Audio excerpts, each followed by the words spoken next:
नमस्कार विद्यार्थी मित्रांनो, मी प्राध्यापक संदीप धोटे, महात्मा ज्योतिबा फुले संशोधन व प्रशिक्षण संस्था अर्थात महाज्योती नागपूरच्या वतीने आयोजित पोलीस भरतीपूर्व प्रशिक्षणाच्या आजच्या महारणसंग्रामामध्ये मी आपल्या सर्वांचं स्वागत करतो आहे। मित्रांनो, गेल्या काही मार्गदर्शन सत्रांमध्ये आपण इतिहासातील काही महत्त्वपूर्ण घटकांचा आढावा घेतला होता। त्याबरोबरच पंचायत राजमधील आपण महत्त्वपूर्ण घटकांचा सुद्धा आढावा घेतला होता। सोबतच चालू घडामोडी या विषयावरील आपण जानेवारी 2021 मध्ये वितरित करण्यात आलेले पद्म पुरस्कार, त्यानंतर भारतरत्न पुरस्काराविषयीची माहिती जाणून घेतली होती। मित्रांनो, आजच्या मार्गदर्शन सत्रामध्ये आपण महाराष्ट्रातील समाजसुधारकांमध्ये महात्मा फुले यांच्याविषयीची माहिती जाणून घेण्याचा प्रयत्न करणार आहोत। मित्रांनो, आगामी पोलीस भरती लेखी परीक्षेच्या दृष्टिकोनातून बहुतांशरित्या आपल्याला 4 समाजसुधारकांबद्दलची माहिती आपल्याला विचारली जाते आणि त्या अनुषंगाने या 4 समाजसुधारकांपैकी म्हणजेच जसे राजश्री शाहू महाराज असतील, डॉक्टर बाबासाहेब आंबेडकर असतील, महर्षी धोंडो केशव कर्वे असतील आणि महात्मा ज्योतिराव फुले असतील। ठीक आहे, तर या 4 समाजसुधारकांच्या मालिकेमध्ये आपण आजच्या मार्गदर्शन सत्रामध्ये महात्मा फुलेंविषयीची माहिती जाणून घेण्याचा प्रयत्न करणार आहोत। ठीक आहे, चला तर मग वेळ न घालवता आपण आजच्या मार्गदर्शन सत्राला सुरुवात करूयात। मित्रांनो, महात्मा फुलेंनी भारतामध्ये शैक्षणिक व सामाजिक सुधारणा घडवून आणण्याचा प्रयत्न केला होता आणि म्हणूनच त्यांना आद्य दलितोद्धारक म्हणून ओळखलं जातं। ठीक आहे, सोबतच म्हणूया आपण तर महाराष्ट्रामध्ये शैक्षणिक आणि सामाजिक सुधारणा घडवून आणण्याचा पहिला प्रयत्न जो आहे, हा पहिला प्रयत्न महात्मा ज्योतिराव फुले यांनी केला होता आणि त्याच अनुषंगाने मित्रांनो त्यांचं शैक्षणिक आणि सामाजिक कार्य लक्षात घेऊन ठीक आहे आजच्या मार्गदर्शन सत्रामध्ये आपण त्यांच्या आयुष्यातील, त्यांच्या कारकिर्दीतील सर्वात महत्त्वपूर्ण ज्या घटना असतील त्या घटनांविषयीचा आढावा घेण्याचा प्रयत्न करणार आहोत। ठीक आहे, चला तर मग आपण सुरुवात करूयात आजच्या मार्गदर्शन सत्राला।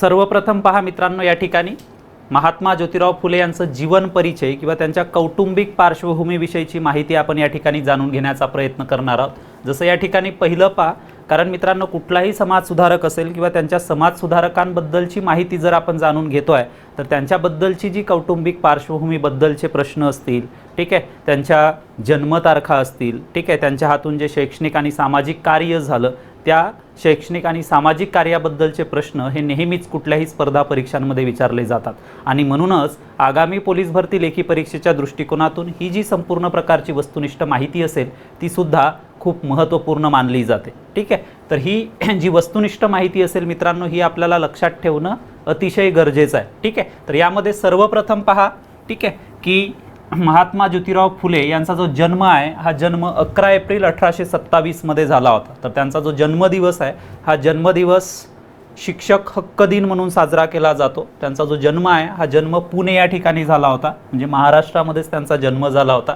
त्यानंतर पहा, महात्मा फुले यांचं जे पूर्ण नाव आहे ते पूर्ण नाव सुद्धा आपल्याला लक्षात ठेवायचं आहे। ज्योतिराव गोविंदराव फुले हे त्यांचं पूर्ण नाव होतं।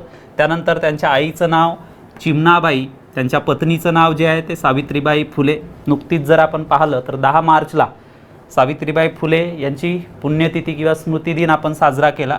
त्यानंतर पहा, त्यांच्या आजोबाचं जे नाव आहे ते नाव होतं शेरीबा। ठीक आहे, त्यांच्या आजीचं नाव होतं रत्नाबाई। ठीक आहे, त्यांच्या भावाचं नाव होतं राजाराम। ठीक आहे, आणि महात्मा ज्योतिराव फुले यांचं जे निधन आहे किंवा मृत्यू आहे ते झालं 28 नोव्हेंबर 1890 मध्ये। ठीक आहे, तर ही जी वस्तुनिष्ठ माहिती असेल मित्रांनो त्यांच्या कौटुंबिक पार्श्वभूमीविषयी असो किंवा त्यांच्याविषयी असो ही माहिती आपल्याला लक्षात ठेवणं गरजेचं आहे। कधीकधी काय होतं की परीक्षेमध्ये एखादे समाजसुधारकाबद्दलची जी माहिती असेल ती माहिती आपल्याला प्रश्नामध्ये दिली जाते आणि वरील समाजसुधारक कोण ते ओळखा अशा पद्धतीचा प्रश्नसुद्धा आपल्याला वेगवेगळ्या परीक्षांमध्ये विचारला जातो। ठीक आहे, चला तर मग नेक्स्ट आपण पाहूयात। त्यानंतर पहा मित्रांनो की महात्मा फुले यांचं जे घराणे होते त्यांच्या घराण्याचं जे मूळ गाव होतं हे मूळ गाव सातारा जिल्ह्यातील खटाव तालुक्यातील कोणतं होतं, कटगुण हे त्यांचं मूळ गाव होतं। त्याच्यानंतर पहा, त्यांच्या आजोबांचं नाव आपण पाहिलं तर ज्योतिरावांचे जे पंजोबा असतील ते पंजोबा कटगुणचे चौगुले होते। ठीक आहे, तर हे जे चौगुले आहेत हे 12 बलुतेदारांपैकी एक समजले जात होते।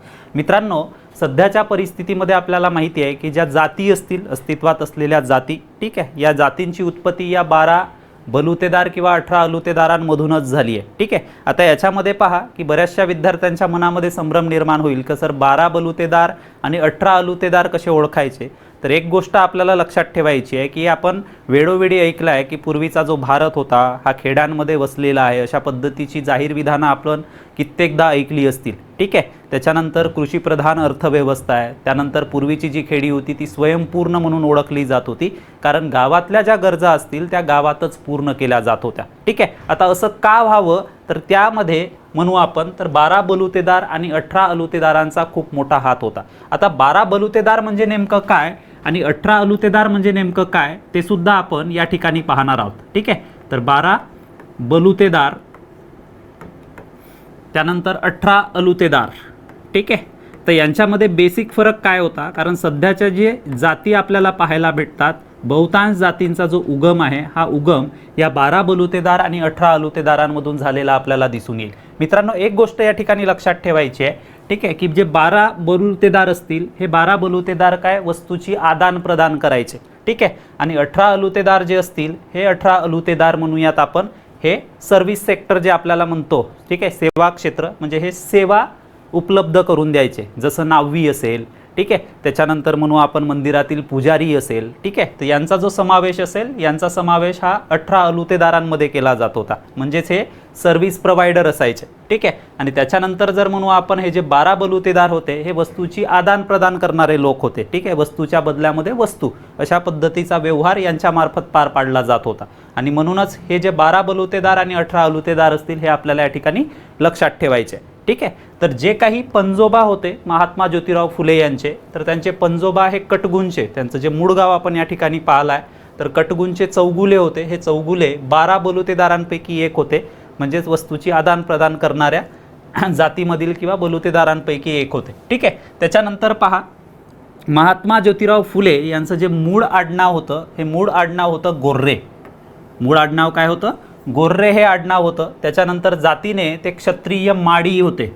जातीने ते क्षत्रिय माडी होते. त्यानंतर पहा की शेतीच्या वादावरून ज्योतिरावांचे जे पंजोबा होते कटगुणचे, तर या पंजोबांनी कटगुण सोडून पुरंदर तालुक्यातील जे पुणे जिल्ह्यामध्ये येतं, तर पुणे जिल्ह्यातील पुरंदर तालुक्यातील खानवडी या ठिकाणी स्थलांतर केलं होतं. कोणी केलं होतं ती सुद्धा एक गोष्ट आपल्याला या ठिकाणी लक्षात ठेवायची आहे. कोणी?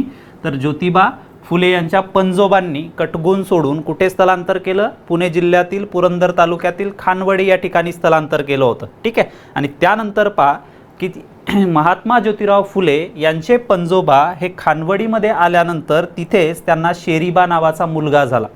शेरीबा नावाचा मुलगा झाला. तर ही माहिती सुद्धा मित्रांनो आपल्याला लक्षात ठेवणं गरजेचं आहे की कशा पद्धतीने फुले कुटुंबीय जे आहेत ते फुले कुटुंबीय आपलं मूळ गाव जे आहे कटगुण ते सोडून कुठे आले?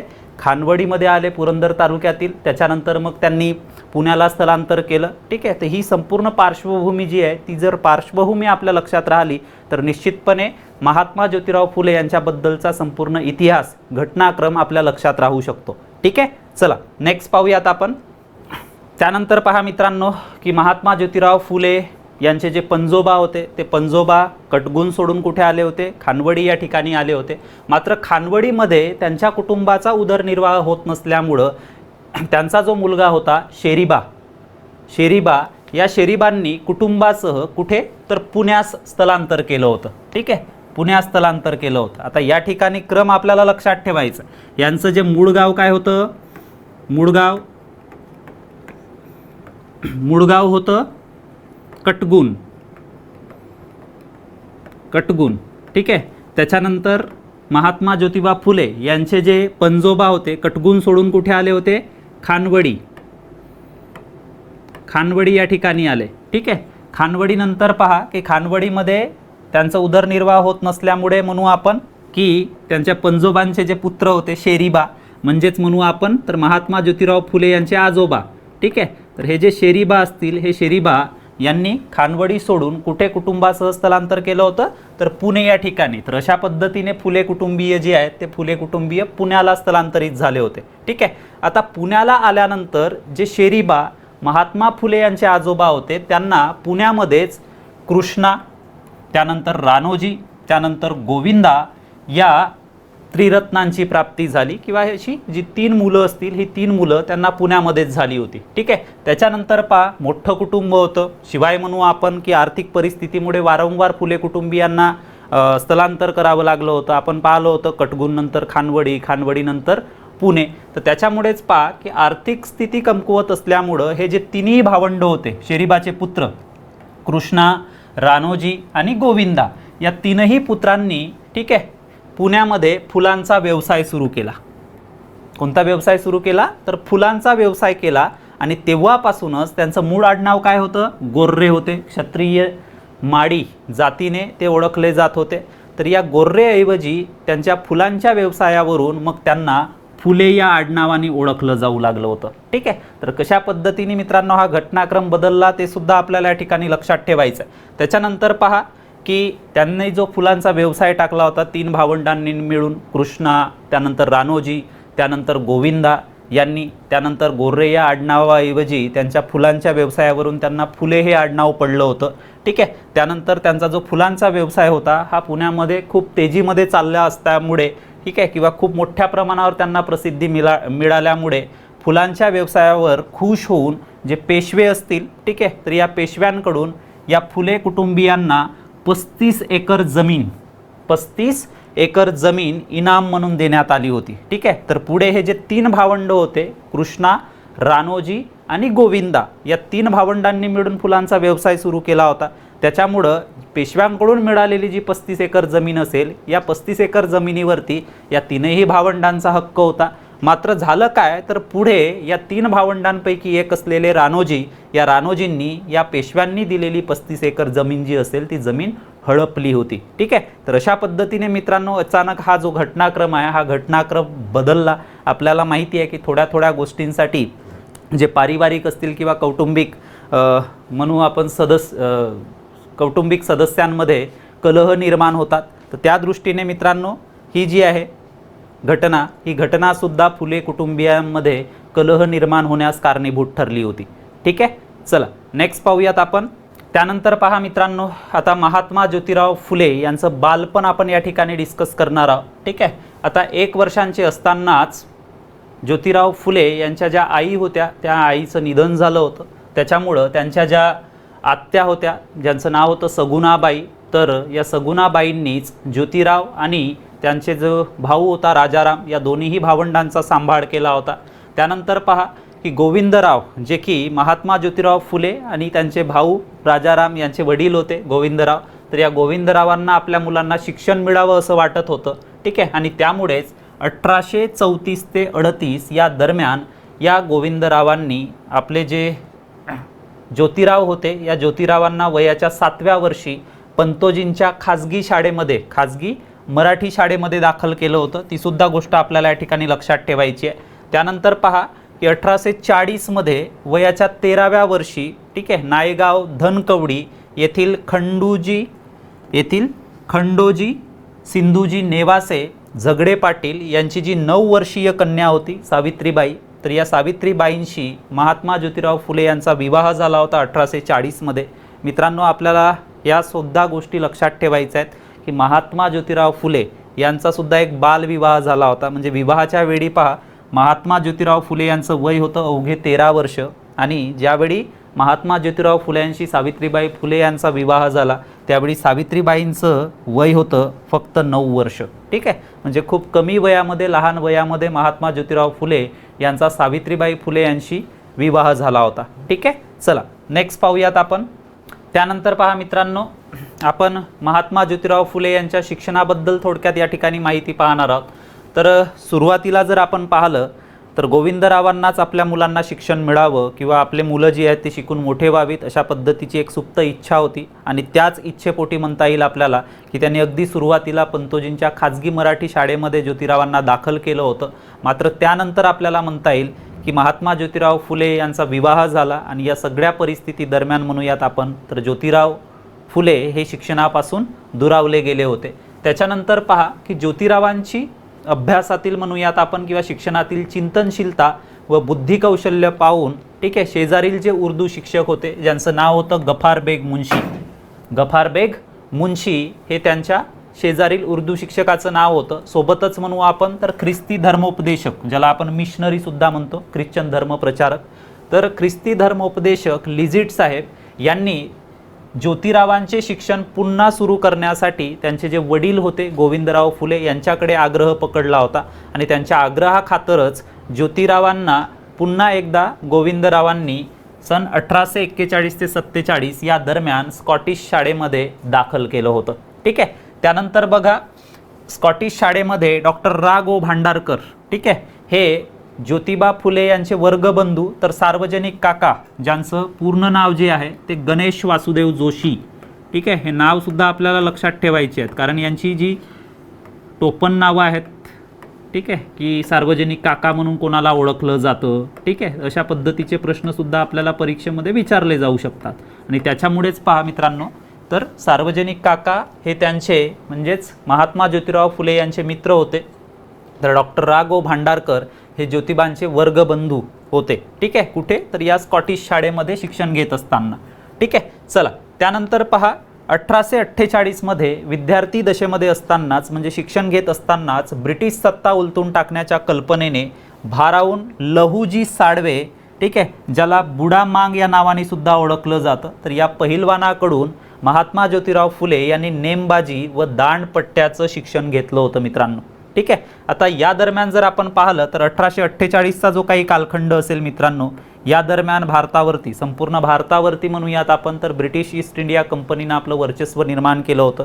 ठीक आहे. त्याशिवाय म्हणू आपण तर ब्रिटिशांच्या वेगवेगळ्या नीतींमुळे भारतातील सर्वसामान्य लोकांवरती अनन्वित प्रकारचे अत्याचारसुद्धा होत होते. ठीक आहे. आणि भारतामध्ये म्हणू आपण तर या ब्रिटिश सत्तेच्या विरोधामध्ये, ब्रिटिश असंतोषाच्या विरोधामध्ये जनमतसुद्धा प्रक्षुब्ध झालं होतं. आणि म्हणूनच पहा की भारतातील ब्रिटिश सत्ता उलथून टाकण्याच्या कल्पनेने, ठीक आहे, महात्मा ज्योतिराव फुले यांच्या मनामध्ये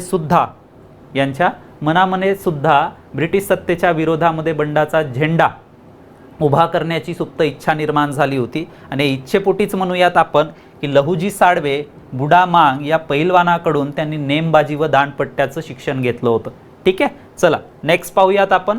त्यानंतर पहा मित्रांनो की अचानक आपण आत्तापर्यंत महात्मा ज्योतिराव फुले यांचं बालपण पाहिलं, त्यांच्या शिक्षणाबद्दलची त्यांची रुची, आवड पाहिली, त्याच्यानंतर ब्रिटिश सत्तेच्या विरोधामध्ये, ठीक आहे, क्रांती करू पाहणाऱ्या त्या गटामध्ये सामील होण्यासाठी म्हणूयात आपण महात्मा ज्योतिराव फुले यांनी दांडपट्टा, नेमबाजीचं प्रशिक्षणसुद्धा घेतलं होतं लहुजी साळवे यांच्याकडून.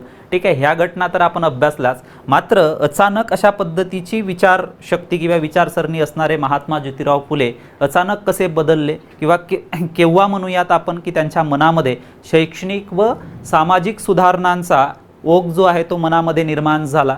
तर काही घटना आहेत ज्या घटनांमुळे म्हणूयात आपण की महात्मा ज्योतिराव फुले यांच्या विचारप्रणालीवरती परिणाम घडून आला होता. आणि या परिणामांमुळेच म्हणूयात आपण तर आपल्या महाराष्ट्राला नव्हे तर संपूर्ण भारताला एक थोर समाज सुधारक प्राप्त झाला होता.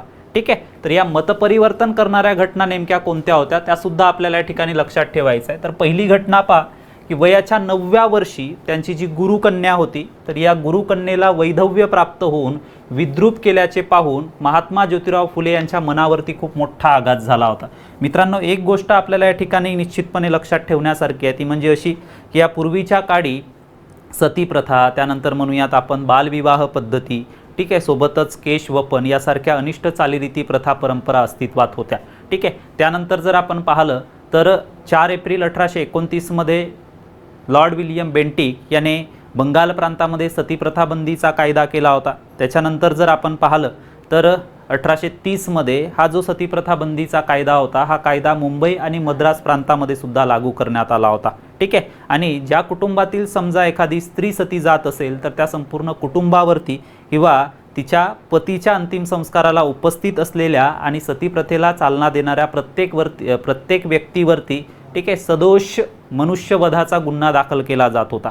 ठीक आहे. आता सतीप्रथा तर म्हणू आपण बंद झाली लॉर्ड विल्यम बेंटिक याने केलेल्या कायद्यामुळे, मात्र तरीही पहा की पतीच्या निधनानंतर समजा एखादी स्त्री सती जात नसेल तर अशा परिस्थितीमध्ये तिचं केशवपन केलं जात होतं. केशवपन म्हणजे समजा आपल्यापैकी बऱ्याच विद्यार्थ्यांनी एक मराठी चित्रपटसुद्धा याच्यावरती आला होता, काकस्पर्श. ठीक आहे, जर तुम्ही पाहिला असेल तर त्याच्यामध्ये काय होतं की पतीच्या निधनानंतर समजा एखादी स्त्री सती जात नसेल तर जाणीवपूर्वक तिला विद्रूप करण्याच्या दृष्टीने तिचे केस पूर्ण काढले जायचे, तिचं टकलं केलं जायचं, जेणेकरून तिच्याकडे ठीक आहे इतर कुठल्या व्यक्तीची नजर जाऊ नये किंवा त्या विधवेच्या हातून कुठल्याही प्रकारचं वाकडं पाऊल पडू नये यासाठी। ठीक आहे, तर अशा पद्धतीच्या ह्या ज्या काही अमानुष प्रथा परंपरा होत्या याच्यामुळे सुद्धा महात्मा ज्योतिराव फुले यांच्या मनावरती खूप मोठा आघात झाला होता। आणि शिवाय म्हणूयात आपण तर अशा पद्धतीची जी काही अनिष्ट चालीरीती प्रथा परंपरा म्हणूयात आपण केशवपनासारखी, याचा जो परिचय आहे हा परिचय अगदी जवळून महात्मा ज्योतिबा फुले यांनी पाहिला होता।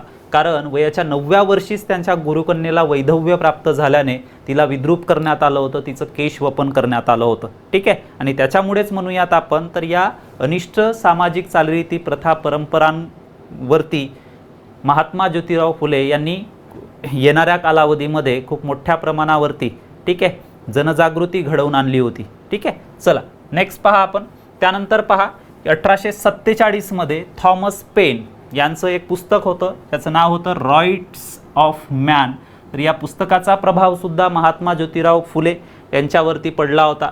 त्याच्यानंतर पहा जस्टिस अँड ह्युमॅनिटी, त्यानंतर common sense, age of reason या ग्रंथांचाही प्रभाव महात्मा ज्योतिराव फुले यांच्यावरती पडला होता। ठीक आहे, त्यानंतरची एक तिसरी महत्त्वपूर्ण घटना म्हणून जिचा उल्लेख करता येईल मित्रांनो, ठीक आहे, तर सदाशिव बल्लाळ गोवंडे, बऱ्याचशा सामाजिक सुधारणांमध्ये या सदाशिव बल्लाळ गोवंडे या ब्राह्मण मित्राने महात्मा ज्योतिराव फुले यांच्या सामाजिक कार्यामध्ये त्यांची मदत केली होती। ठीक आहे, तर या सदाशिव बल्लाळ गोवंडे या ब्राह्मण मित्राच्या लग्नाच्या वरातीमध्ये ठीक आहे महात्मा ज्योतिराव फुले वरातीबरोबर चाललेले असताना एका माड्याच्या मुलाने ब्राह्मणांच्या वरातीबरोबर चालणे ह्या त्या काळातील सनातनी ब्राह्मणांना न आवडल्यामुळे या सनातनी ब्राह्मणांनी जाणीवपूर्वक महात्मा ज्योतिराव फुले यांचा अपमान केला होता। ठीक आहे, म्हणूनच म्हणूयात आपण की जातीव्यवस्था काय असते, ठीक आहे, जातीभेद काय असतो हे स्वतः महात्मा ज्योतिराव फुले यांना त्यांच्या अत्यंत जिवलग असलेल्या सदाशिव बल्लाळ गोवंडे या ब्राह्मण मित्राच्या वरातीमध्ये हा अनुभव आला होता। ठीक आहे, तर या घटनेचा परिणाम सुद्धा महात्मा ज्योतिराव फुले यांच्यावरती झाला होता। त्यानंतर पहा संस्कृतमधील वज्रसूची हा ग्रंथ, त्याच्यानंतर म्हणू आपण तर कबीर, संत कबीरांचा विप्रमती या बीज ग्रंथातील काही भागांचा प्रभाव सुद्धा महात्मा ज्योतिराव फुले यांच्यावरती पडला होता।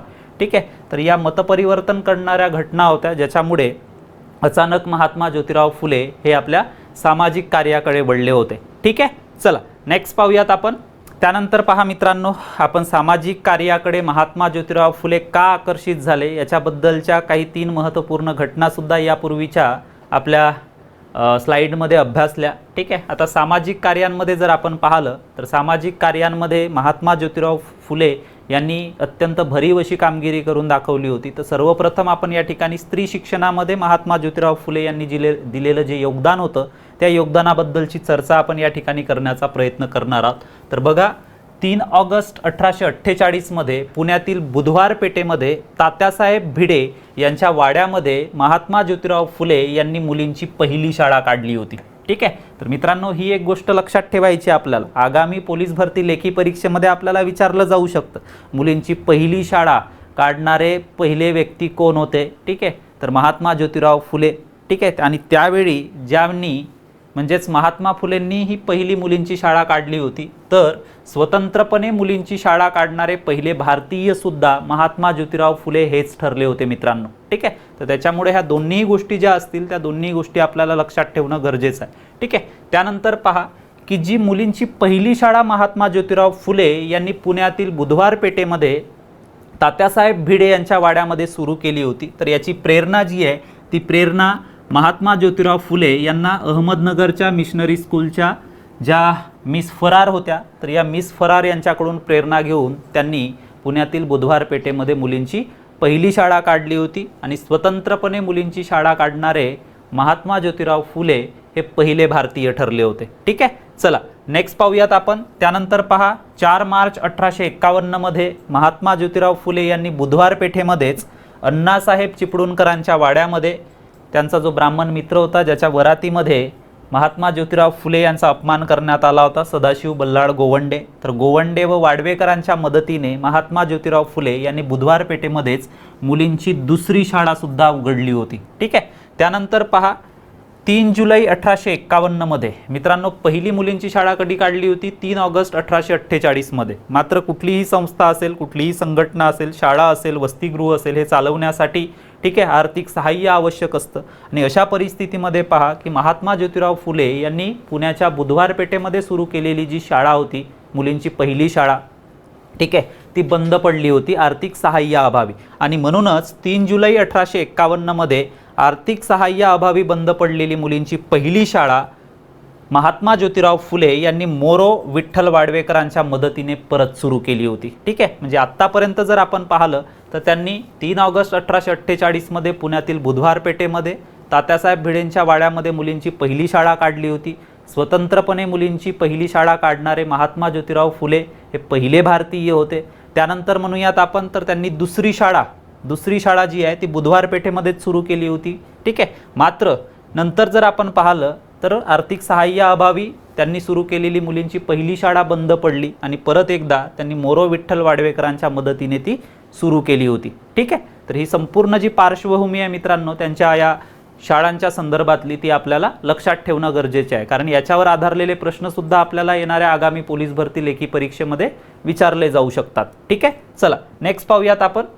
त्यानंतर पहा मित्रांनो 17 सप्टेंबर 1851 मध्ये पुण्यातील रास्ता पेठेमध्ये महात्मा ज्योतिराव फुले यांनी मुलींची तिसरी शाळा उघडली होती. ठीक आहे, मुलींची तिसरी शाळा. त्यानंतर पहा 15 मार्च 1852 मध्ये वेताळ पेठेमध्ये त्यांनी मुलींची चौथी शाळा सुरू केली होती. ठीक आहे, आता स्थापन केलेल्या ज्या काही वेगवेगळ्या शाळा होत्या, कारण आत्तापर्यंतच्या आपल्या घटनाक्रमामध्ये जवळजवळ 4 शाळा महात्मा फुले यांनी उघडल्या होत्या.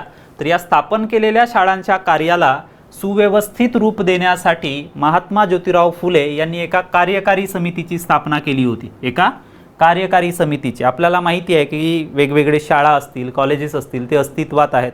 एखाद्या संस्थेमार्फत या कॉलेजांचं, महाविद्यालयांचं नियंत्रण केलं जातं. ठीक आहे, तर त्याच्यामुळेच म्हणूयात आपण तर ज्या स्थापन केलेल्या 4 शाळा होत्या आत्तापर्यंत महात्मा ज्योतिराव फुले यांच्या कार्यामध्ये सुसूत्रता आणण्याच्या उद्देशाने महात्मा ज्योतिराव फुले यांनी एका कार्यकारी समितीची स्थापना केली होती, ज्याचे कार्यवाहक पहा.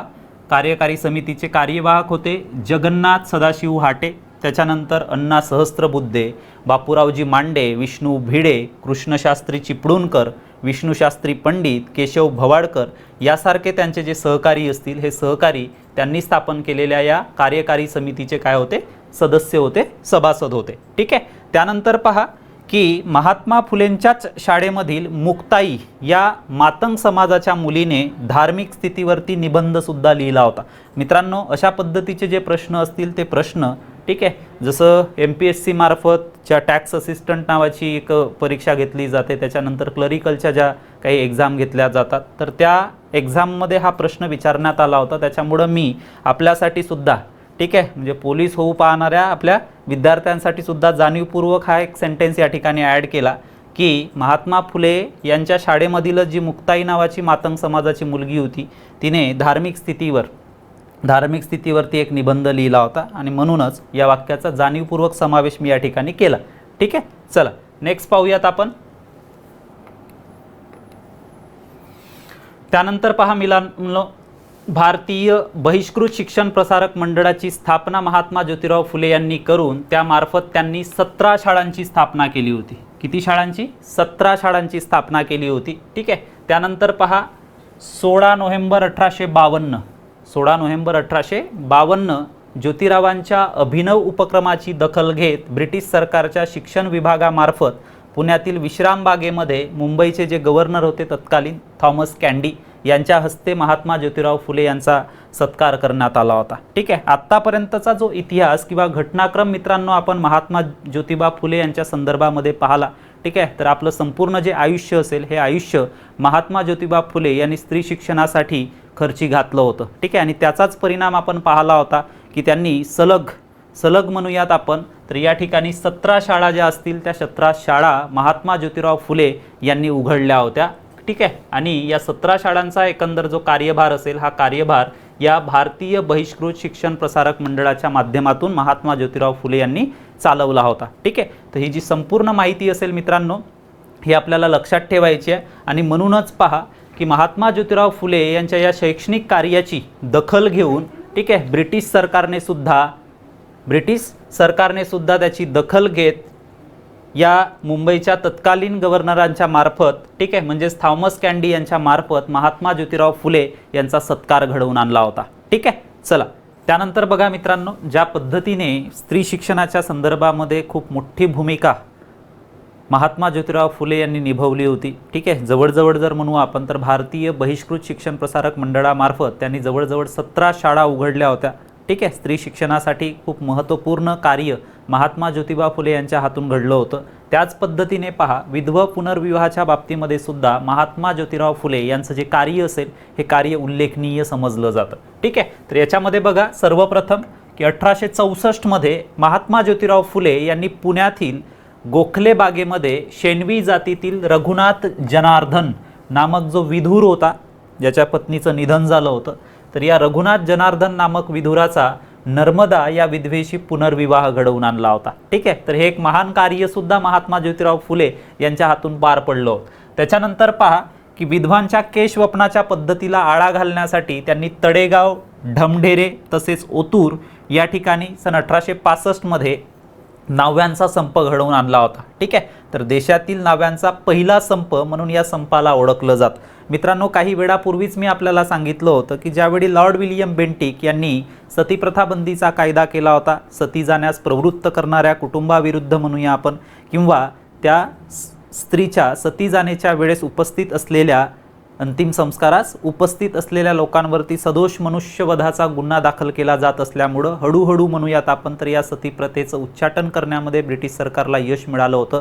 मात्र तरीही केशवपनासारखी जी काही अनिष्ट चालीरीत प्रथा परंपरा मात्र जी आहे ती सर्रासपणे सुरू होती. ठीक आहे, म्हणजे एखादी समजा स्त्री तिच्या पतीच्या निधनानंतर जर सती जात नसेल तर जाणीवपूर्वक तिचं केशवपन करून केस काढून डोक्यावरील, ठीक आहे, तिला विद्रूप केलं जात होतं. आता त्यामागची वेगवेगळी कारणे सुद्धा मी आपण थोड्या वेळापूर्वी पाहिली होती. ठीक आहे, आणि म्हणूनच पहा की या केशव्यपनासारख्या अनिष्ट प्रथेला आळा घालण्यासाठी महात्मा ज्योतिराव फुले यांनी एक अफलातून जी कल्पना आहे ती कल्पना कार्यान्वित केली होती. कोणती? तर तडेगाव, ढमढेरे, ओतूर या ठिकाणी त्यांनी नाव्यांचा संपच घडवून आणला होता, जे नावी हे केशवपनाचे कार्य करत होते. ठीक आहे, तर त्यावेळी नाव्यांनी केलेला जो संप होता हा संप देशातील नाव्यांचा पहिला संप म्हणून ओळखला जातो. ती सुद्धा गोष्ट आपल्याला या ठिकाणी लक्षात ठेवणं गरजेचं आहे मित्रांनो. ठीक आहे, चला नेक्स्ट पाहूयात आपण. त्यानंतर पहा मित्रांनो, बालहत्या प्रतिबंधक गृह. ठीक आहे, आता बालहत्या प्रतिबंधक गृहाची स्थापना महात्मा ज्योतिराव फुले यांनी का केली होती ती सुद्धा माहिती आपण या ठिकाणी पाहणार आहोत. तर 1863 मध्ये पहा की एखाद्या विधवेचं चुकून वाकडे पाऊल पडलं तर तिला भ्रूण हत्या किंवा आत्महत्या याशिवाय पर्याय राहत नव्हता, आणि म्हणून अशा विधवांची या संकटातून मुक्ती करण्यासाठी महात्मा ज्योतिराव फुले यांनी आपल्या घराशेजारीच बालहत्या प्रतिबंधक गृहाची स्थापना केली होती. मित्रांनो, आपण मतपरिवर्तन करणाऱ्या घटनांमध्ये महात्मा ज्योतिराव फुले यांच्या संदर्भामध्येच पाहिलं होतं की वयाच्या 9व्या वर्षी त्यांच्या गुरुकन्येला वैधव्य प्राप्त झालं होतं. ठीक आहे, म्हणजे आता पूर्वीच्या जर म्हणू आपण चालीरीतीनुसार जर आपण पाहिलं तर त्यांच्या गुरुकन्येला एकतर सती जावं लागलं असतं किंवा केशवपन करावं लागलं असतं. ठीक आहे, तर अशा परिस्थितीमध्ये पहा की 9 वर्ष वय आहे, सती प्रथेमधून जर सुटका झाली असेल, तिचं केशवपन समजा नसेल केलं गेलं असेल, ठीक आहे, किंवा केलंही असेल, मात्र ती जिवंत असेल, तर स्वतःचा भविष्यकालीन जो जोडीदार असेल तो जोडीदार निवडण्याचा हक्क मात्र पूर्वीच्या सामाजिक दृष्टिकोनातून प्रतिबंधित मानला जात होता. मात्र अशाही परिस्थितीमध्ये समजा पुढे जाऊन तिच्या मनामध्ये ती इच्छा निर्माण झाली एखाद्याशी लग्न करण्याची किंवा विवाह करण्याची म्हणूयात आपण, किंवा काही प्रेमसंबंधांमधून समजा तिच्या हातून काही चूक झाली, तर अशा परिस्थितीमध्ये तिच्या पोटी जन्माला येणारं जे मूल असेल त्या मुलाला तिला ठार करावा लागत होतं, किंवा सामाजिक अवहेलनेपोटी तिला स्वतःचं जीवसुद्धा द्यावा लागत होता, आत्महत्यासुद्धा करावी लागत होती. तर या परिस्थितीमधून अशा विधवांचं प्राण वाचविण्यासाठी किंवा त्यांच्या पोटामध्ये असलेल्या त्या बाळाचं, ठीक आहे, जतन करण्यासाठी म्हणूयात आपण की महात्मा ज्योतिराव फुले यांनी आपल्या घराशेजारीच या बालहत्या प्रतिबंधक गृहाची स्थापना केली होती. ठीक आहे, तर त्यांनी पहा की महात्मा ज्योतिराव फुले हे अशा पद्धतीचं बालहत्या प्रतिबंधक गृह स्थापन करणारे पहिले भारतीय होते. ठीक आहे, त्याच्यानंतर महात्मा ज्योतिराव फुले यांनी सुरू केलेल्या या बालहत्या प्रतिबंधक गृहाची उपयुक्तता सिद्ध झाल्यानंतर, ठीक आहे, परत पंढरपूर या ठिकाणी सुद्धा या बालहत्या प्रतिबंधक गृहाची स्थापना करण्यात आली होती। त्याच्यानंतर आपल्याला माहिती आहे आत्तापर्यंतच्या इतिहासामध्ये जर आपण पाहिलं महात्मा ज्योतिराव फुले यांच्या, तर महात्मा ज्योतिराव फुले यांचा वयाच्या 13व्या वर्षी, ठीक आहे, वयाच्या 13व्या वर्षी 7 वर्षीय फक्त वय असलेल्या सावित्रीबाई फुलेंशी विवाह झाला होता। मात्र तेव्हापासून त्यांना स्वतःचा औरस पुत्र म्हणजे स्वतःचं अपत्य नसल्यामुळं त्यांनी याच स्थापन केलेल्या बालहत्या प्रतिबंधक गृहातील काशीबाई नावाची जी ब्राह्मण विधवा होती, तर या ब्राह्मण विधवेचा जो मुलगा होता त्याला दत्तक घेतलं होतं। ठीक आहे, तर त्यांच्याबद्दलची माहिती सुद्धा आपण काही वेळामध्ये या ठिकाणी बघणार आहोत। ठीक आहे, चला नेक्स्ट पाहूयात आपण। त्यानंतर पहा मित्रांनो, स्त्री शिक्षणाबरोबरच म्हणूयात आपण, त्यानंतर विधवा पुनर्विवाहाबरोबरच म्हणूयात आपण। ठीक आहे, त्यांनी अस्पृश्योद्धाराचं कार्यसुद्धा पार पाडलं होतं। ठीक आहे, तर 1851 मध्ये पहा महात्मा ज्योतिराव फुले यांनी पुण्यातील नाना पेठेमध्ये अस्पृश्यांसाठीची पहिली शाळा काढली होती। त्यानंतर 19 मे 1852 मध्ये त्यांनी वेताळ पेठेमध्ये दुसरी अस्पृश्यांची शाळा काढली होती। 10 सप्टेंबर 1853 मध्ये त्यांनी महार, मांग इत्यादी लोकांस विद्या शिकविण्याकरिता मंडळी या संस्थेची स्थापना सुद्धा केली होती। कोणी? तर महात्मा ज्योतिराव फुले यांनी। तर या संस्थेमार्फत, कोणत्या संस्थेमार्फत? महार, मांग इत्यादी लोकांस विद्या शिकविण्याकरिता मंडळी या संस्थेमार्फत त्यांनी 1858 पर्यंत पुण्यामध्ये 3 अस्पृश्यांच्या शाळांची सुरुवात केली होती। ठीक आहे, त्यानंतर पहा की या अस्पृश्योद्धाराच्या कार्याबरोबरच महात्मा ज्योतिराव फुले यांनी प्रौढ शिक्षणाचं कार्यसुद्धा हातामध्ये घेतलं होतं आणि या प्रौढ शिक्षणाचं महत्त्व ओळखून त्यांनी रात्रशाळेची स्थापना सुद्धा केली होती। तर भारतातील पहिली रात्रशाळा स्थापन करण्याचा मान सुद्धा महात्मा ज्योतिराव फुले यांना दिला जातो। ठीक आहे मित्रांनो, एक पहा की पूर्वीची जी काही एक म्हणू आपण सामाजिक आंतरक्रिया होती, या सामाजिक आंतरक्रियेमध्ये जो सर्वसामान्य व्यक्ती असेल तो सर्वसामान्य व्यक्ती सामाजिक प्रथा, परंपरा, अनिष्ट चालीरीती, ठीक आहे, याच्यामध्ये अडकलेला होता। ठीक आहे, सोबतच म्हणू आपण तर या सर्वसामान्यांच्या गरिबाचं किंवा त्याच्या अज्ञानाचा फायदा घेऊन कितीतरी जे लोक असतील ते लोक त्यांच्यासोबत धोकाधडी करायचे। ठीक आहे, तर या संपूर्ण गोष्टींमुळे म्हणता येईल आपल्याला की महात्मा ज्योतिराव फुले यांनी प्रौढ शिक्षणाचं जे महान कार्य आहे ते महान कार्य हातामध्ये घेतलं होतं। त्याच्यानंतर आपल्याला सर्वसामान्यरित्या जर पाहिलं तर आजही आपल्याला खेड्यांमध्ये अशी परिस्थिती पाहायला मिळते की त्यांना शेतीच्या म्हणू आपण किंवा अन्य कामांमुळे वेळ भेटत नाही। ठीक आहे, कित्येक मुलांना म्हणू आपण तर आपलं जे शिक्षण असेल ते शिक्षण अर्धवट सोडावं लागतं।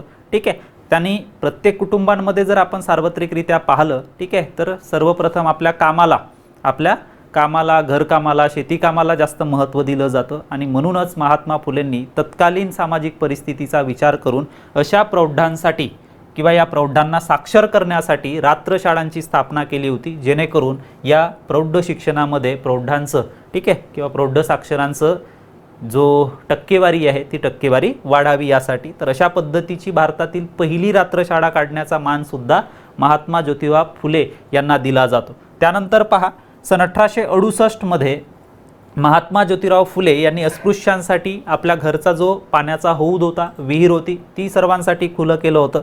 मित्रांनो, महात्मा फुले यांच्या कितीतरी वर्षानंतर सुद्धा जर आपण परिस्थिती पाहिली, जसं डॉक्टर बाबासाहेब आंबेडकरांनी रायगड जिल्ह्यातील, ठीक आहे, रायगड जिल्ह्यातील महाडचा चौदार तळ्याचा सत्याग्रह केला होता, तर तिथे अस्पृश्यांना पाणी पिण्यास किंवा तेथील तळ्याचं पाणी भरण्यास सक्त मनाई करण्यात आली होती। मात्र ज्यावेळी डॉक्टर बाबासाहेब आंबेडकरांनी तो महाड येथील चौदार तळ्याचा सत्याग्रह केला, तर या महाड येथील, ठीक आहे, सनातनी पुरोहित ब्राह्मणांनी त्या तळ्यातील पाण्याचं मंत्रोच्चाराने शुद्धीकरण घडवून आणलं होतं।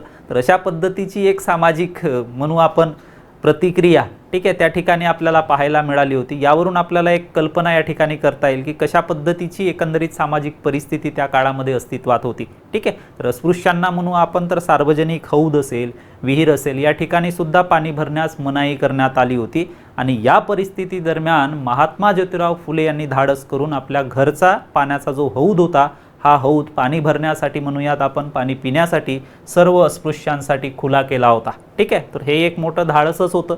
ठीक आहे, चला नेक्स्ट पाहूयात आपण।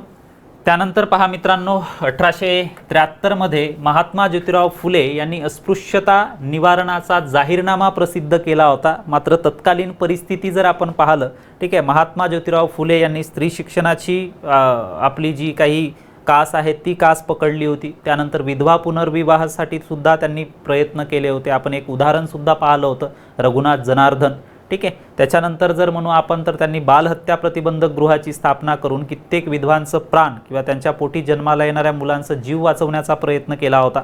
ठीक आहे. सोबतच म्हणू आपण तर अस्पृश्यांसाठी त्यांनी वेगवेगळ्या शाळा स्थापन केल्या होत्या आणि अस्पृश्योद्धाराचं कार्यसुद्धा केलं होतं.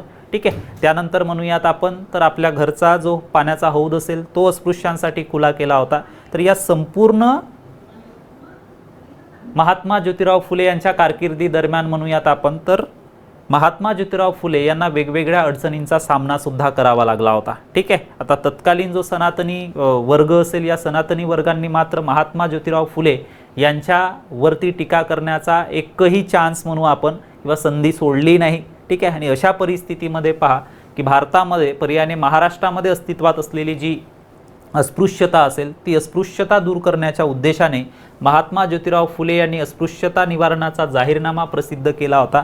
मात्र त्या काळातील एकाही पत्रकाराने महात्मा ज्योतिराव फुले यांनी प्रसिद्ध केलेल्या अस्पृश्यता निवारणाचा जाहीरनामा स्वतःच्या वर्तमानपत्रातून किंवा वृत्तपत्रामधून छापण्याचं धाडस दाखवलं नव्हतं. ठीक आहे. कारण महात्मा ज्योतिराव फुले यांच्याबरोबर आपल्यालाही सनातनी लोक जे आहेत ते आपल्यावरती सुद्धा टीकेचा भडीमार करतील हाच उद्देश म्हणू आपण तर या पत्रकारांचा सुद्धा होता. आणि त्याच्यामुळं महात्मा ज्योतिराव फुले यांना ते सहकार्य करू शकलं नाही किंवा तशा पद्धतीचं धाडस ते पुढे येऊन करू शकले नाही. ठीक आहे. चला नेक्स्ट पाहूयात आपण. त्यानंतर पहा मित्रांनो, महात्मा ज्योतिराव फुले यांनी शेतकऱ्यांसाठी सुद्धा उल्लेखनीय कार्य केलं होतं. तर 1877 मध्ये ज्यावेळी महाराष्ट्रामध्ये दुष्काळ पडला होता तर या दुष्काळावेळी दुष्काळ पीडितांना मदत करण्यासाठी धनकवडी या ठिकाणी दुष्काळ पीडित विद्यार्थ्यांसाठी एक शिबिर घेऊन डॉक्टर शिवप्पाच्या मदतीने महात्मा ज्योतिराव फुले यांनी व्हिक्टोरिया अनाथाश्रमाची स्थापना केली होती. कोणत्या अनाथाश्रमाची तर व्हिक्टोरिया अनाथाश्रमाची स्थापना केली होती. त्यानंतर पहा 1875 मध्ये अहमदनगर व पुणे येथील सावकारशाही विरुद्ध नांगर चालणार नाही व जमीन पिकणार नाही हे आंदोलन सुद्धा महात्मा ज्योतिराव फुले यांनी कुठे तर अहमदनगर व पुणे या ठिकाणी केलं होतं. तर या आंदोलनालाच पहा मित्रांनो कोणतं खतफोडीचं बंड. कोणत्या आंदोलनाला? नांगर चालणार नाही व जमीन पिकणार नाही या आंदोलनाला कोणते बंड तर खतफोडीचे बंड म्हणून सुद्धा ओळखलं जातं. ही सुद्धा गोष्ट आपल्याला या ठिकाणी लक्षात ठेवणं गरजेचं आहे. ठीक आहे. त्यानंतर पहा की 2 वर्षानंतर या आंदोलनाचा परिणाम जो आहे तो परिणाम आपल्याला 2 वर्षानंतर पाहायला मिळाला होता की 2 वर्षानंतर ब्रिटिश सरकारकडून डेक्कन ॲग्रिकल्चर ॲक्टद्वारे या सावकार व जमीनदारांपासून महाराष्ट्रातील शेतकऱ्यांना संरक्षण बहाल करण्यात आलं होतं. तर एक सकारात्मक प्रतिसाद म्हणता येईल आपल्याला की महात्मा ज्योतिराव फुले यांच्या कार्याचा दिसून आला होता आणि ब्रिटिश सरकारने ठीक आहे महात्मा ज्योतिराव फुले यांच्या या आंदोलनाला एक सकारात्मक प्रतिसाद दिल्याचं आपल्याला या ठिकाणी दिसून येते. ठीक आहे. चला नेक्स्ट पाहूयात आपण. त्यानंतर पहा मित्रांनो 2 मार्च 1888 मध्ये व्हिक्टोरिया राणीचा जो पुत्र होता ज्याचं नाव होतं ड्यूक ऑफ कॅनाट. ठीक आहे. तर या ड्यूक ऑफ कॅनाटने भारताला भेट दिली होती आणि याच्या स्वागतासाठी एका कार्यक्रमाचं आयोजन सुद्धा म्हणूयात आपण करण्यात आलं होतं. तर या व्हिक्टोरिया राणीचा पुत्र ड्यूक ऑफ कॅनाट याच्या स्वागताच्या कार्यक्रमामध्ये महात्मा ज्योतिराव फुले यांनी शेतकरी वेश धारण करून ठीक आहे भारताचे हित जोपासण्यासाठी शेतकऱ्यांचे अज्ञान घालवून त्यांचे प्राथमिक शिक्षण शेतकऱ्यांचे अज्ञान घालवून प्राथमिक शिक्षण मोफत देण्याची मागणी त्या कार्यक्रमामध्ये केली होती. ठीक आहे. हा प्रश्न सुद्धा आपल्याला परीक्षेमध्ये विचारला जाऊ शकतो. ठीक आहे की या ड्यूक ऑफ कॅनाटच्या स्वागत कार्यक्रमामध्ये महात्मा ज्योतिराव फुले यांनी कोणता वेश धारण केला होता तर त्यांनी शेतकरी वेश धारण केला होता आणि या शेतकरी वेश धारण करून त्यांनी या कार्यक्रमामध्ये शेतकऱ्यांचे अज्ञान घालवण्याची आणि प्राथमिक शिक्षण मोफत देण्याची मागणी या ड्यूक ऑफ कॅनाट समोर केली होती. ठीक आहे. चला त्यानंतर पहा 1889 मध्ये काँग्रेसचं जे मुंबई अधिवेशन भरलं होतं 5वं अधिवेशन होतं भारतीय राष्ट्रीय काँग्रेसचं. तर काँग्रेसच्या मुंबई अधिवेशनाबाहेर ठीक आहे त्याच्या प्रवेशद्वारावरती शेतकऱ्यांचा 30 फूट गवताचा पुतळा महात्मा ज्योतिराव फुले यांनी उभारला होता आणि या राष्ट्रसभेच्या 5व्या अधिवेशनाला उपस्थित राहणार असलेल्या राष्ट्रीय पुढाऱ्यांच्या निदर्शनास शेतकऱ्यांचे दैन्य आणून देण्याचं कार्य केलं होतं. मित्रांनो आजही जर आपण पाहिलं तर भारतातील असेल किंवा महाराष्ट्रातील असेल शेतकऱ्यांची अतिशय दयनीय अवस्था आहे. ठीक आहे. जवळजवळ आपण पाहिलं तर कित्येक जी शेतजमीन असेल ही कोरडवाहू स्वरूपाची आहे आणि अशा परिस्थितीमध्ये आपल्या उत्पन्नासाठी किंवा उत्पादनासाठी मॅक्सिमम जे काही शेतकरी असतील यांना वरच्या ठीक आहे निसर्ग देवतेवरती म्हणूयात आपण अवलंबून राहावं लागतं, ठीक आहे. आणि गेल्या समजा 5-6 वर्षांचा जर इतिहास आपण बघितला, ठीक आहे, तर सतत पडणारे ओला दुष्काळ असेल, सुखा दुष्काळ असेल, अशा पद्धतीच्या दुष्काळांचा सामना महाराष्ट्रातील शेतकऱ्यांना सुद्धा करावा लागतो, ठीक आहे. आणि त्याच्यामुळेच म्हणूयात आपण या काळामध्ये सुद्धा शेतकरी या परिस्थितीपासून वेगळा नव्हता, ठीक आहे. आणि म्हणूनच शेतकऱ्यांचं दैन्य या राष्ट्रीय पुढाऱ्यांच्या नजरेस आणून देण्यासाठी, ठीक आहे, भारतीय राष्ट्रीय काँग्रेसच्या मुंबई अधिवेशनाच्या प्रवेशद्वारावर, ठीक आहे, महात्मा ज्योतिराव फुले यांनी 30 फूट गवताचा, शेतकऱ्याचा 30 फूट गवताचा पुतळा उभारला होता आणि शेतकऱ्यांचं दैन्य या राष्ट्रीय पुढाऱ्यांच्या ध्यानात आणून देण्याचा प्रयत्न केला होता, ठीक आहे. चला नेक्स्ट पाहूयात आपण. त्यानंतर पहा मित्रांनो, शिक्षणविषयक विचार आपण महात्मा ज्योतिराव फुले यांच्याबद्दलचे या ठिकाणी अभ्यासणार आहोत. तर 3 फेब्रुवारी 1882 मध्ये भारतातील शिक्षणविषयक परिस्थितीचा आढावा घेण्यासाठी विलियम हंटर यांच्या अध्यक्षतेखाली हंटर आयोगाची स्थापना करण्यात आली होती. ज्यावेळी आपण आधुनिक भारताचा इतिहास अभ्यासला होता, ज्यामध्ये आपण भारतातील सर्वात उदारमतवादी आणि सर्वाधिक लोकप्रिय व्हाईसरॉय म्हणून ज्याचा उल्लेख केला जातो लॉर्ड रिपन याच्या कारकिर्दीबद्दलचा आढावा घेतला होता. आणि त्यामध्ये मी आपल्याला सांगितलं होतं की लॉर्ड रिपनच्या कारकिर्दीमध्ये, ठीक आहे, 1854 मध्ये स्थापन झालेल्या चार्ल्स वूड यांच्या अध्यक्षतेखालील वूड्सच्या खलित्याचं परीक्षण करण्यासाठी या विलियम हंटर यांच्या अध्यक्षतेखाली हंटर आयोगाची स्थापना करण्यात आली होती, ठीक आहे. तर या हंटर कमिशनची स्थापना झाल्यानंतर, ठीक आहे, महात्मा ज्योतिराव फुले यांनी पहा 19 ऑक्टोबर 1882 मध्ये या हंटर आयोगाला प्राथमिक शिक्षणाच्या बाबतीमध्ये सविस्तर निवेदन महात्मा ज्योतिराव फुले यांनी दिलं होतं आणि विशेषतः ग्रामीण व कनिष्ठ वर्गाच्या शिक्षणाकडे लक्ष पुरवण्याचा आग्रह केला होता. मित्रांनो, आपण हंटर आयोग असेल, त्याच्यापूर्वीचं चार्ल्स वूड यांचा वूड्सचा खलिता असेल किंवा लॉर्ड विलियम बेंटिक यांच्या कारकिर्दीमध्ये लॉर्ड मेकॉले यांनी मांडलेला शिक्षणाचा पाझरता किंवा झिरपता सिद्धांत असेल, त्याच्याबद्दलची सुद्धा आपण माहिती पाहिली होती. मात्र या लॉर्ड मेकॉलेच्या शिक्षणविषयक पाझरत्या सिद्धांताला मात्र महात्मा फुले यांनी विरोध केला होता. कारण या लॉर्ड मेकॉलेने आपल्या पाझरत्या सिद्धांतामध्ये काय म्हटलं होतं, तर समाजातील उच्चवर्णीयांना तुम्ही शिक्षित करा, म्हणजे ऑटोमॅटिकली म्हणूयात आपण की ते शिक्षण पाझरत, ठीक आहे, खालच्या तळागाळातील लोकांपर्यंत पोहोचेल. मात्र मित्रांनो, भारतातील अगदी प्राचीन कालखंडापासूनची परिस्थिती जर आपण पाहिली तर ब्राह्मण, क्षत्रिय, वैश्य, शूद्र अशी चातुर्वर्ण वर्णव्यवस्था अस्तित्वात होती, ठीक आहे. ब्राह्मणांनी धार्मिक विधी पूजापाठ करावी, ठीक आहे. त्यानंतर क्षत्रियांनी राज्याचं संरक्षण करावं, राज्यकारभार पाहावा. त्याच्यानंतर वैश्यांनी शेती, पशुपालन, व्यापार करावा. शूद्रांनी वरील 3ही वर्णांची सेवा करावी. त्यानंतर म्हणूयात आपण स्वच्छतेची कामं करावी. अशा पद्धतीचा एक धार्मिक दंडक घालण्यात आला होता. मात्र उच्चवर्णीयांना असलेला जो शिक्षणाचा अधिकार आहे, हा शिक्षणाचा अधिकार प्राचीन कालखंडापासूनचा समजा जर आपण अभ्यास केला तर तो तळागाळातील लोकांपर्यंत म्हणजे शूद्रांपर्यंत पोहोचला होता का? नाही, ठीक आहे. आणि तोच सिद्धांत नेमका लॉर्ड मेकॉले यांनी आपल्या शिक्षणविषयक पाझरत्या सिद्धांतामध्ये मांडला होता आणि म्हणूनच त्यावरती महात्मा ज्योतिराव फुले यांनी आक्षेप घेतला होता, ठीक आहे. तर ही गोष्ट सुद्धा आपल्याला या ठिकाणी लक्षात ठेवायची आहे. मात्र या लॉर्ड मेकॉलेच्या शिक्षणविषयक पाझरत्या सिद्धांतानंतर चार्ल्स वूड, ठीक आहे, ज्याला म्हणू आपण नियंत्रण मंडळाचा अध्यक्ष म्हणून कार्यरत होता आणि याने मग भारतातील भावी शिक्षण पद्धतीच्या, ठीक आहे, निर्देश पद्धतीचं संघटन घडवून आणलं होतं, ज्याने तयार केलेल्या चार्ल्स वूडचा जो वूड्सचा खलिता होता, ज्याला आपण शिक्षणविषयक किंवा म्हणू आपण शिक्षणविषयक मॅग्ना कार्टा म्हणून सुद्धा ओळखतो, ठीक आहे. तर या शिक्षणविषयक मॅग्ना कार्टा म्हणून ओळखल्या जाणाऱ्या वूड्सच्या खलित्यामध्ये काही महत्त्वपूर्ण तरतुदींचा उल्लेख केला होता. त्यानंतर याच वूड्सच्या खलित्याचं परीक्षण करण्यासाठी या हंटर आयोगाची स्थापना करण्यात आली होती आणि या हंटर आयोगासमोर पहा महात्मा फुलेंनी, ठीक आहे, विशेषतः ग्रामीण व कनिष्ठ वर्गाच्या शिक्षणावरती लक्ष केंद्रित करण्याची किंवा त्याकडे विशेष लक्ष पुरवण्याची जी मागणी आहे ती मागणी या ठिकाणी केली होती. त्यानंतर पहा की वाचनालयाचं महत्त्व ओळखून महात्मा ज्योतिराव फुले यांनी सन 1852 मध्ये पुना लायब्ररीची स्थापना केली होती, ठीक आहे. त्यानंतर जर आपण पाहिलं तर 1877 मध्ये महात्मा ज्योतिराव फुले हे पुणे नगरपालिकेचे सदस्य म्हणून कार्यरत होते. तर ते सदस्य म्हणून कार्यरत असताना शिक्षणाच्या सार्वत्रिकरणासाठी सक्तीच्या शिक्षणाचा कायदा करण्यासंबंधीचा ठराव सुद्धा त्यावेळी महात्मा ज्योतिराव फुले यांनी या पुणे नगरपालिकेमध्ये मांडला होता, ठीक आहे। तर ही गोष्ट सुद्धा आपल्याला लक्षात ठेवायचं आहे की कशा पद्धतीने महाराष्ट्रामध्ये ठीक आहे शिक्षणविषयक प्रसार आणि प्रचार घडवून आणण्यासाठी महात्मा ज्योतिराव फुले यांनी प्रयत्न केले, ठीक आहे। ते सुद्धा आपल्याला या संपूर्ण घटनांवरून दिसून येते, ठीक आहे। चला नेक्स्ट पाहूयात आपण। त्यानंतर पहा मित्रांनो, महात्मा ज्योतिराव फुले यांचं एक महान कार्य म्हणून त्यांनी केलेली सत्यशोधक समाजाची स्थापना म्हणून ओळखलं जातं। तर या सत्यशोधक समाजाची स्थापना महात्मा ज्योतिराव फुले यांनी 24 सप्टेंबर 1873 रोजी पुणे या ठिकाणी केली होती।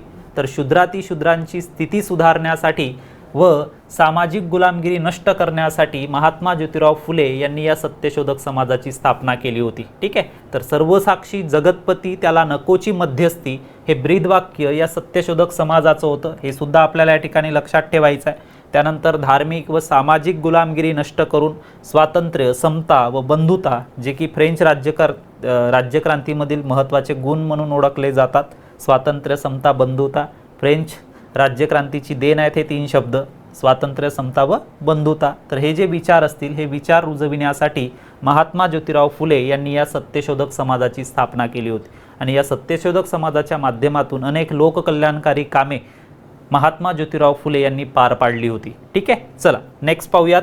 त्यानंतर पहा मित्रांनो, सर्व जाती धर्माच्या लोकांना व्यासपीठ उपलब्ध व्हावे व समाज जागृतीचे कार्य होणे हा या सत्यशोधक समाजाच्या स्थापनेमागील महात्मा ज्योतिराव फुले यांचा हेतू होता। त्यानंतर सत्यशोधक समाज ही समाज सुधारणेची महाराष्ट्रातील पहिली चळवळ होती असं आपल्याला या ठिकाणी म्हणता येईल। असा प्रश्न सुद्धा आपल्याला परीक्षेमध्ये विचारला जाऊ शकतो, कारण महाराष्ट्रामध्ये सामाजिक सुधारणांची जी सुरुवात आहे ती सुरुवात महात्मा ज्योतिराव फुले यांनीच केली होती। कशाच्या माध्यमातून? तर या सत्यशोधक समाजाच्या माध्यमातून। समजा आपल्याला भारताच्या संदर्भामध्ये जर विचारलं, संपूर्ण भारताच्या संदर्भामध्ये, ठीक आहे, तर त्यामध्ये आपल्याला सत्यशोधक समाजाऐवजी ब्राह्मो समाजाचा उल्लेख करता येईल। ज्या ब्राह्मो समाजाची स्थापना कोणी केली होती? तर राजा राम मोहन रॉय यांनी केली होती, ठीक आहे। तर ब्राह्मो समाज हा समाज सुधारणेचे म्हणू आपण भारतातील पहिली चळवळ होती असं म्हणू आपण, आणि सत्यशोधक समाज जी आहे ती समाज सुधारणेची महाराष्ट्रातील पहिली चळवळ होती, ठीक आहे। तर काही सत्यशोधक समाजाची तत्वे आपल्याला या ठिकाणी लक्षात ठेवायची आहेत। सर्व जी माणसे असतील, मग ती कुठल्याही जातीची असोत, कुठल्याही धर्माची असोत, कुठल्याही पंथाची असोत, तर ही सर्व माणसे एकाच परमेश्वराची लेकरे असून या परमेश्वरास प्रसन्न करण्यासाठी कुठल्याही पुरोहिताची, कुठल्याही मध्यस्थाची किंवा कुठल्याही भटजीची गरज नाही असा जो विचार आहे, असा विचार महात्मा ज्योतिराव फुले यांनी सत्यशोधक समाजातून मांडला। मित्रांनो, आपल्याला माहिती आहे की हिंदू धर्म आणि संस्कृतीमध्ये अशा पद्धतीचा जो प्रभाव आहे तो प्रभाव आपल्याला सध्याच्या आधुनिक काळामध्ये सुद्धा पाहायला भेटतो। मग ती सत्यनारायणाची पूजा असेल की कुठलंही होम हवन किंवा यज्ञ असेल ज्याच्यामध्ये आपण भटजी किंवा जो पुरोहित असेल, ठीक आहे, या पुरोहिताच्या माध्यमातून अशा पद्धतीचे कुठलेही जे धार्मिक कार्य असेल ते पार पाडण्याचा प्रयत्न करतो। मात्र परमेश्वराला प्रसन्न करण्यासाठी कुठल्याही प्रकारच्या मध्यस्थाची किंवा पुरोहिताची गरज नाही अशा पद्धतीचा आधुनिक विचार महात्मा ज्योतिराव फुले यांनी या सत्यशोधक समाजाच्या माध्यमातून मांडला होता, ठीक आहे। चला नेक्स्ट पाहूयात आपण। त्यानंतर पहा मित्रांनो की महात्मा ज्योतिराव फुले यांनी स्थापन केलेला जो सत्यशोधक समाज होता, तर या सत्यशोधक समाजाचे कार्य, ठीक आहे, दीनबंधू या साप्ताहिकातून प्रसिद्ध केलं जात होतं।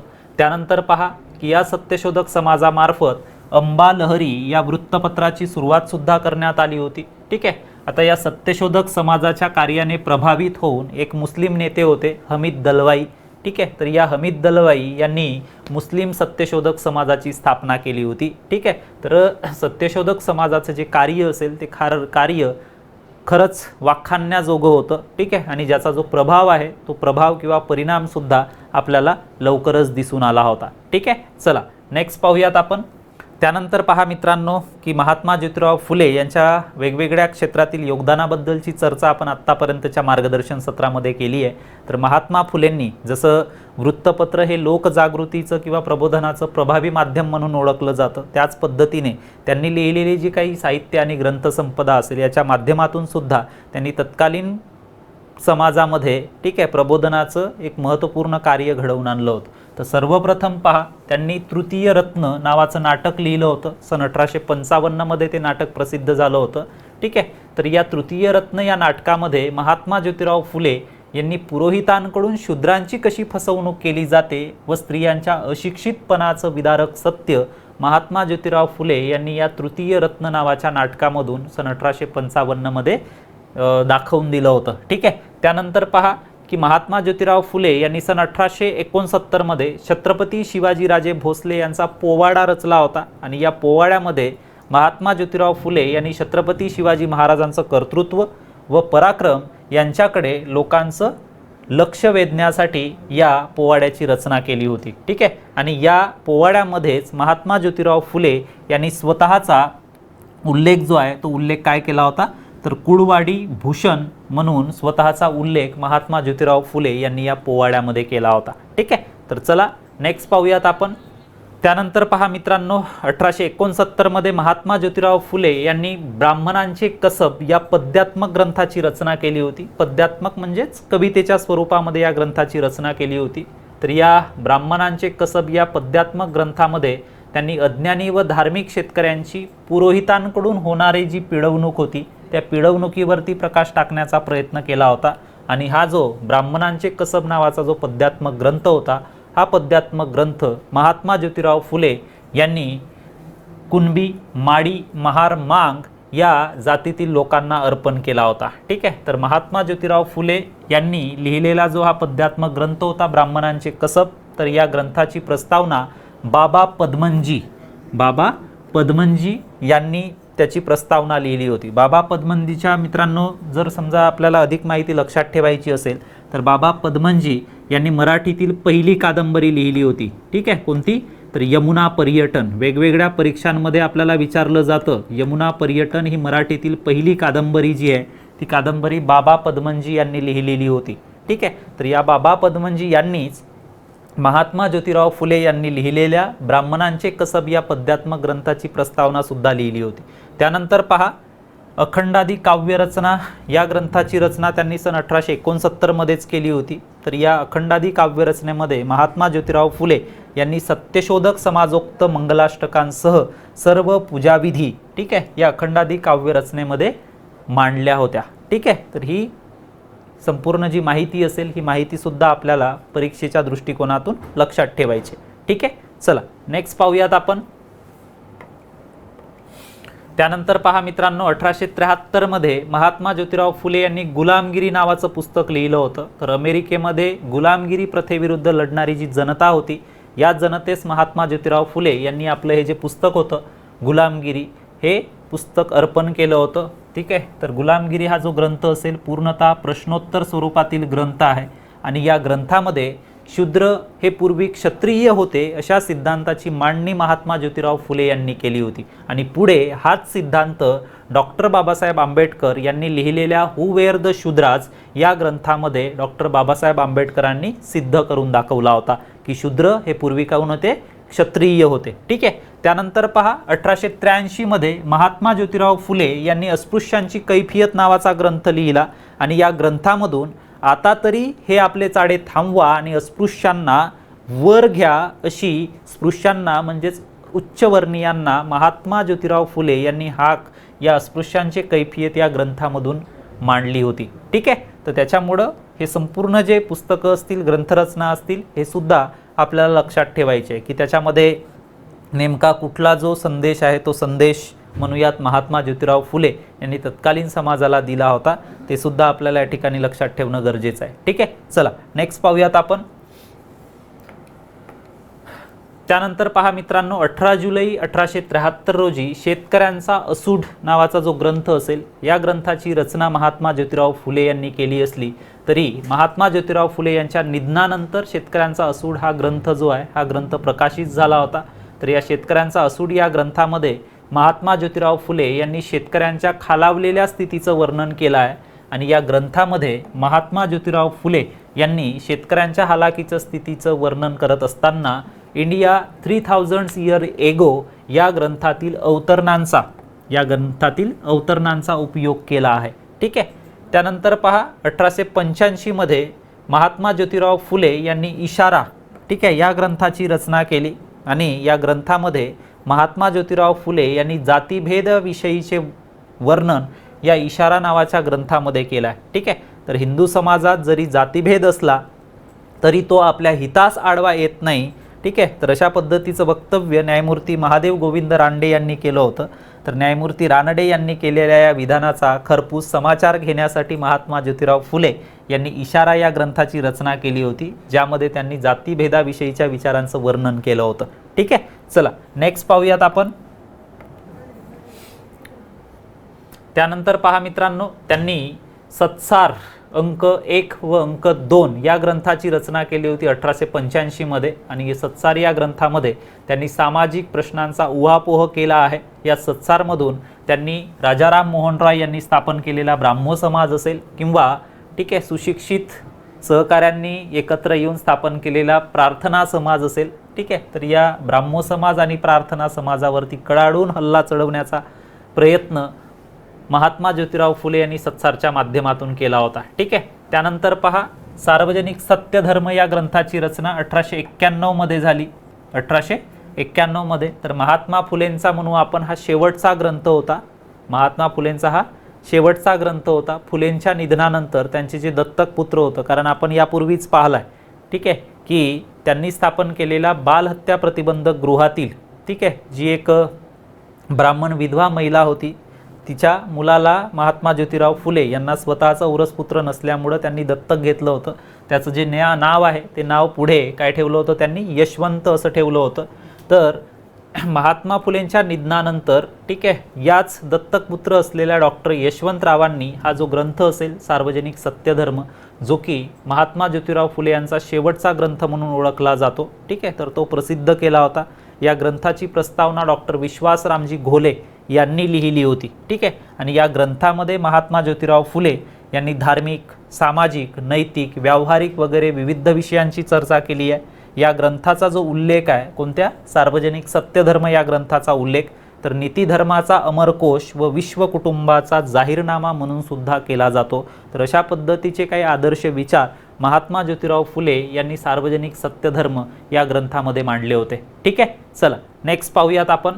त्यानंतर पहा मित्रांनो ठीक आहे की ज्योतिरावांनी आपल्या कारकिर्दीमध्ये ठीक आहे अनेक लोककल्याणकारी कामे पार पाडली होती. ठीक आहे, वेगवेगळ्या ज्या काही सामाजिक प्रथा परंपरा असतील यांच्यावरती टीका करून त्या दुरुस्त करण्यासाठी ठीक आहे किंवा लोकांमध्ये जागृती घडवून आणण्यासाठी वेगवेगळ्या माध्यमातून महात्मा ज्योतिराव फुले यांनी प्रयत्न केले होते. ठीक आहे, आता भलेही म्हणता येईल आपल्याला की ज्यावेळी महात्मा ज्योतिराव फुले यांनी ते कार्य पार पाडलं होतं त्यावेळी लोकांना महात्मा ज्योतिराव फुले यांनी कुठल्या सामाजिक प्रथा किंवा परंपरा यांच्यामध्ये काय योगदान दिलं ही जरी माहिती कळत नसेल किंवा कळली नसेल, मात्र बरेचसे असे विचारवंत होते, समाजसुधारक होते, यांनी मात्र महात्मा ज्योतिराव फुले यांच्या कार्याची दखल घेत ठीक आहे या महात्मा ज्योतिराव फुले यांच्याबद्दल गौरवोद्गार काढले होते. तर ते काही गौरवोद्गारच आपण या ठिकाणी पाहणार आहोत. तर महात्मा ज्योतिराव फुले यांचा गौरव जो आहे तो गौरव शूद्र जगद्गुरू, शूद्र धर्मसंस्थापक म्हणून विष्णुशास्त्री चिपळूणकर यांनी केला होता. त्यानंतर राजश्री शाहू महाराज यांनी महात्मा ज्योतिराव फुले यांचा उल्लेख महाराष्ट्राचे मार्टिन ल्युथर किंग म्हणून केला होता. त्यानंतर बडोद्याचे जे संस्थानिक होते सयाजीराव गायकवाड, या सयाजीराव गायकवाडांनी महात्मा फुलेंचं वर्णन हिंदुस्थानचा वॉशिंग्टन म्हणून केला होता. तर महर्षी विठ्ठलरामजी शिंदे यांनी महात्मा ज्योतिराव फुले यांचा उल्लेख आद्य दलितोद्धारक, त्यानंतर पतितांचा पालनहार म्हणून केला होता. डॉक्टर बाबासाहेब आंबेडकरांनी सुद्धा पहा की त्यांचा जो हू वेअर द शूद्राज नावाचा ग्रंथ होता. ठीक आहे, ज्या ग्रंथामध्ये त्यांनी महात्मा ज्योतिबा फुले यांनी म्हटलेल्या सिद्धांताला सिद्ध करून दाखवलं होतं की शूद्र हे पूर्वी कोण होते, क्षत्रिय होते. तर हा महात्मा ज्योतिराव फुले यांनी लिहिलेला हू वेअर द शूद्राज हा ग्रंथ डॉक्टर बाबासाहेब आंबेडकरांनी कोणाला अर्पण केला होता, महात्मा फुलेंना अर्पण केला होता. त्यानंतर पहा की रावसाहेब पंढरीनाथ पाटील यांनी महात्मा फुलेंचं वर्णन महाराष्ट्रातील पहिला सोशालिस्ट म्हणून केला होता. ठीक आहे, तर हे संपूर्ण गौरवोद्गार आहेत मित्रांनो. आणि या गौरवोद्गाराच्या संदर्भामध्ये आपल्याला आगामी पोलीस भरती लेखी परीक्षेमध्ये प्रश्नसुद्धा विचारले जाऊ शकतात की जसं महाराष्ट्राचे मार्टिन ल्युथर किंग म्हणून कोणाला ओळखलं जातं किंवा महात्मा फुलेंचा जो उल्लेख आहे तो महाराष्ट्राचे मार्टिन ल्युथर किंग म्हणून कोणी केला होता, अशा पद्धतीचे प्रश्न याच्यावरती बनू शकतात. ठीक आहे, चला नेक्स्ट पाहूयात आपण. त्यानंतर पहा मित्रांनो 11 मे 1888 मध्ये ठीक आहे महात्मा ज्योतिराव फुले यांनी वयाची 60 वर्ष पूर्ण केल्यामुळे ठीक आहे जनतेकडून मुंबईतील कोडीवाडा हॉलमध्ये महात्मा ज्योतिराव फुले यांचा सत्कार करण्यात आला होता. आणि त्या ठिकाणी राव बहादूर वडेकरांच्या हस्ते महात्मा ज्योतिराव फुले यांना कोणती पदवी बहाल करण्यात आली होती, तर महात्मा ही पदवी बहाल करण्यात आली होती। तर ही घटनासुद्धा मित्रांनो आपल्याला महात्मा ज्योतिबा फुले ठीक आहे यांच्याशी संदर्भात लक्षात ठेवायची आहे। ठीक आहे, तर अशा पद्धतीने मित्रांनो आजच्या मार्गदर्शन सत्रामध्ये आपण एकूणच महात्मा फुले यांच्या कारकिर्दीबद्दलची माहिती जाणून घेतली। मित्रांनो, आपल्या आयुष्यकाळामध्ये महात्मा ज्योतिराव फुले यांनी अनेक शैक्षणिक सामाजिक सुधारणा घडवून आणला होता आणि तोच वारसा मित्रांनो आज आपण महात्मा ज्योतिबा फुले संशोधन व प्रशिक्षण संस्था अर्थात महाज्योतीच्या माध्यमातून इथे पुढे नेत आहोत। तर अशाच पद्धतीचे नवनवीन लेक्चर्स मित्रांनो आपल्यासाठी महाज्योतीतर्फे आयोजित केले जाणार आहेत, ज्या मार्गदर्शन सत्रांचा फायदा आपल्याला येणाऱ्या आगामी पोलीस भरती लेखी परीक्षेमध्ये निश्चितच होईल अशी अपेक्षा व्यक्त करतो व मी प्राध्यापक संदीप धोटे आपला निरोप घेतो। पुन्हा भेटूया नवीन मार्गदर्शन सत्रांमध्ये, तोपर्यंत नमस्कार, खूप खूप धन्यवाद।